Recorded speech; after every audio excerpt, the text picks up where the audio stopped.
Americans are worried about our federal budget deficit.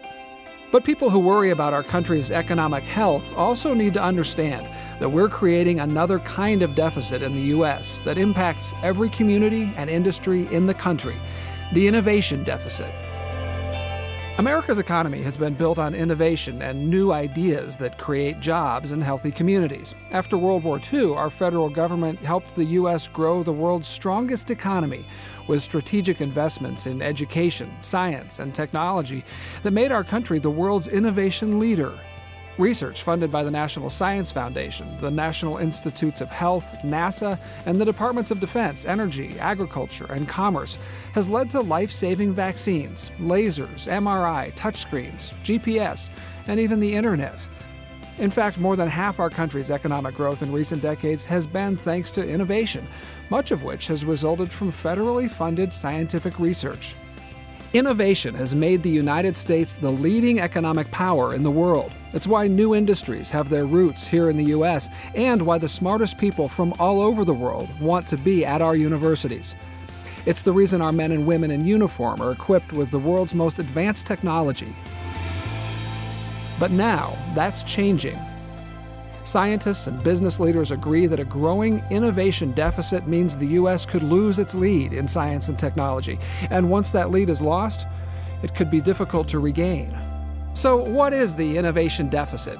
It's the widening gap between the actual level of federal government funding for research and education and what the investment needs to be if the United States is to remain the world's innovation leader. Let's look at it another way. Every country has great minds, and when we invest in those great minds by supporting education, science, and innovation, it leads to a strong economy. But if we cut back our investment while other countries grow theirs, we fall behind. Americans' investments in research and higher education are now flat or declining, while others, such as China, Singapore, Korea, and the EU, are dramatically increasing their funding in those areas. Federal budget cuts to science and education programs over the past several years, compounded by sequestration, helped create this deficit. If we don't address the innovation deficit, it will be impossible to grow our economy, overcome our budget deficit, and create the jobs of the future as the rest of the world makes great strides. And the stakes are high. What country will become the magnet for the world's best and brightest scientists and engineers? What country will create the next information technology industry or biotechnology revolution? Who will make the next big discoveries in medical treatments, devices, and life-saving drugs? Will the United States continue to be the innovation leader, or will we be just another competitor?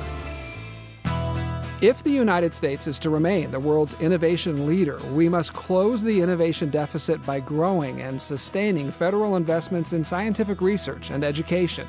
We need students and teachers who are challenged to think critically and ask tough questions. We need laboratories that have the resources to break new ground.